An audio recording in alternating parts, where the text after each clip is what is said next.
नमस्कार, आप देख रहे हैं टोटल टीवी। मैं हूं सौरभ जौहरी। बुलेटिन की शुरुआत करेंगे बड़ी खबर के साथ। 1 अप्रैल 2026 से शुरू होगा जनगणना का पहला फेज। राज्यों के मुख्य सचिवों को चिट्ठी भेजी गई है। जनगणना आयुक्त और महापंजीयक ने चिट्ठी भेजी है। प्रत्येक घर की आवासीय स्थिति की गणना की जाएगी। पहली बार डिजिटल तरीके से होगी जनगणना।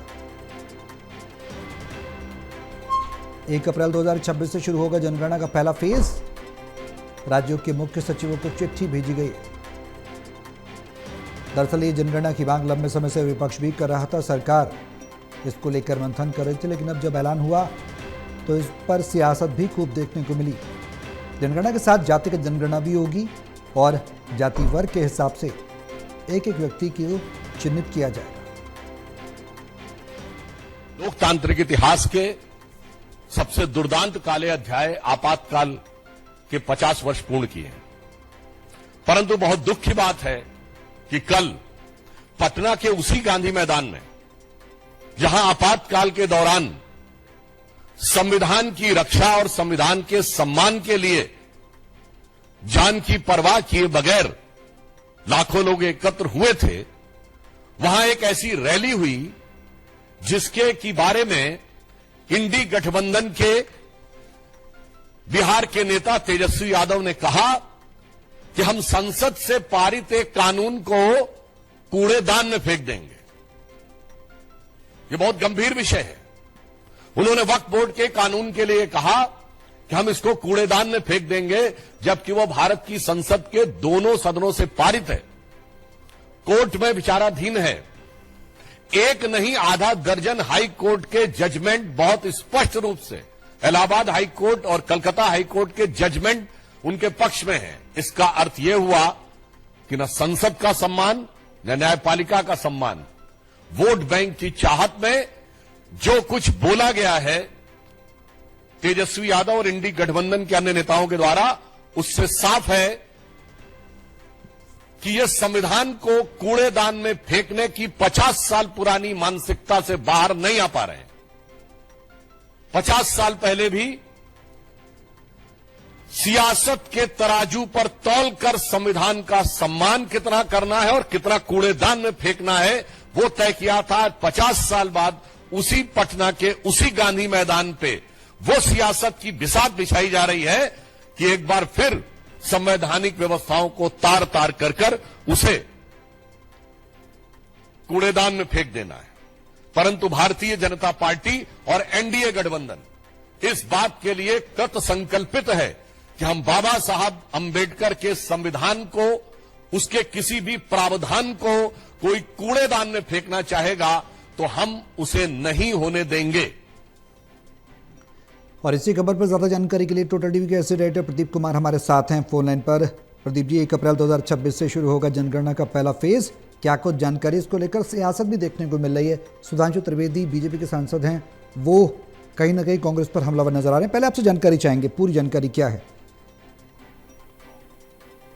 देखिए, जिस तरीके से घमासान चल रहा है बिहार में, चुनाव से पहले हम देख रहे हैं वार पलटवार चल रहे हैं। तेजस्वी यादव के ताजा बयान के बाद बवाल बढ़ गया है और इसी को लेकर आज बीजेपी की ओर से, बीजेपी के नेता प्रवक्ता जो सांसद भी हैं सुधांशु त्रिवेदी, उनकी ओर से प्रेस कॉन्फ्रेंस हुई और इसमें उन्होंने एक जोरदार हमला बोला और शरिया कानून लागू करना चाहते हैं। ये आरोप लगाए गए। बीजेपी का ये भी आरोप है कि समाजवाद अब नमाजवाद बन गया है। तो बिहार विधानसभा चुनाव के नजदीक आते ही राजनीतिक माहौल गर्मा गया है। तेजस्वी यादव द्वारा वक्फ एक्ट को कूड़ेदान में फेंकने की बात कहने पर बीजेपी सांसद जो सुधांशु त्रिवेदी है, उन्होंने ये प्रतिक्रिया दी है और इंडी या गठबंधन पर निशाना साधा है। आरजेडी और समाजवादी पार्टी का समाजवाद अब नमाजवाद में बदल गया है, ये आरोप लगाया है। एक बड़ा हमला ये माना जा रहा है क्योंकि संविधान को लेकर जो एक बहस गरमाई हुई है, जो आरएसएस नेता हंस बोले का बयान सामने आया जिसमें समाजवाद और जो धर्मनिरपेक्षता शब्दों पर यहाँ पर पुनर्विचार होना चाहिए, समीक्षा होनी चाहिए। इसके बाद संविधान बदलने को लेकर विपक्ष हमला बोल रहा है। इस बीच वह बिल को कूड़ेदान में फेंका जाना चाहिए, ये तेजस्वी यादव का भी बयान आया क्योंकि ये संसद में पारित हुआ है, एक जनमत के साथ पारित हुआ है। ऐसे में ये संविधान का अपमान है। इसको लेकर बीजेपी हमलावर हो गई है और एक बड़ा आरोप यहाँ पर वो लगा रही हैं। तो एक राजनीतिक तौर पर जो घटनाक्रम है। यहाँ पर संविधान बनाम जो संविधान द्वारा पारित कानून है उसके बहस में बदल गए हैं और बीजेपी इस पर हमला बोल रही है और कहीं ना कहीं बड़े सवाल उठा रही है। दूसरी तरफ संविधान को बदलना चाहती है बीजेपी, ये आरोप विपक्षी गठजोड़ की ओर से लगाए जा रही हैं। तो कहीं ना कहीं बिहार चुनाव से पहले एक नया राजनीतिक मोर्चा और इसकी मोर्चाबंदी वो देखने को मिल रही है। प्रदीप जी, जनगणना की शुरुआत जो तारीख नियत की गई 1 अप्रैल 2026 उसका पहला फेज शुरू होगा, उसको लेकर भी किस तरह की सुगबुगाहट है, क्या तैयारियां हैं?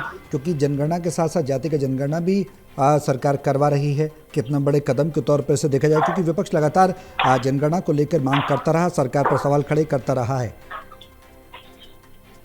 देखिए, जनगणना को लेकर केंद्र सरकार पहली फैसला कर चुकी है और जिस तरीके से चरणबद्ध तरीके में जनगणना का काम किया जाएगा, इसको लेकर तस्वीर सामने आई है। इस बीच जो महापंजीयन अधिकारी हैं उनकी ओर से जो चिट्ठी भेजी गई है संबंधित राज्यों को, केंद्र शासित प्रदेशों को, उसमें सीधे तौर पर कहा गया है कि 1 अप्रैल 2026 से जनगणना का पहला फेज शुरू हो रहा है। पहली बार डिजिटल सुविधा यहाँ पर की जानी है। तो भारत की आगामी जनगणना का पहला चरण जो 1 अप्रैल 2026 से शुरू होगा, उसमें देश भरों के घरों की गिनती का कार्य किया जाएगा। प्रत्येक घर की आवाज से स्थिति की गणना की जाएगी। इसी के साथ जो जातिगत जनगणना और जिसको लेकर ये सवाल उठाए गए थे कि उसका जिक्र नहीं है, लेकिन सरकार ने साफ किया कि पहले ये जिक्र हो चुका है। तो जनगणना के साथ ही जातिगत जनगणना भी कराई जाएगी, ये केंद्र सरकार कहती रही है। तो 2 चरणों में जनगणना होनी है और कहीं ना कहीं पहले चरण में आवासीय स्थिति, संपत्ति की जानकारी और उपलब्ध सुविधाएं उनका रजिस्ट्रीकरण किया जाना है, यानी उनके आंकड़े एकत्रित किए जाने हैं। इसके अलावा लोगों के जो उपभोग, पेयजल और जो रोशनी के स्रोत हैं उसको लेकर भी सवाल पूछे जाने हैं। तो दूसरा चरण 1 फरवरी 2027 से होना है, जनसंख्या गणना, और इस घर में प्रत्येक व्यक्ति का जनसांख्यिकीय, सामाजिक, आर्थिक, सांस्कृतिक और अन्य विवरण वो इकट्ठा किया जाएगा।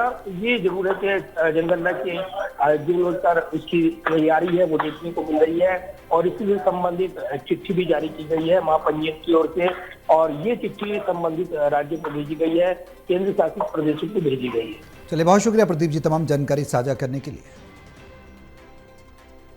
तो 1 अप्रैल 2026 से जो जनगणना है उसका पहला फेज शुरू होगा और उसमें इसी को लेकर महापंजीयक को चिट्ठी भी लिखी गई है। तैयारियां हैं, पहली बार डिजिटल तरीके से जनगणना होगी।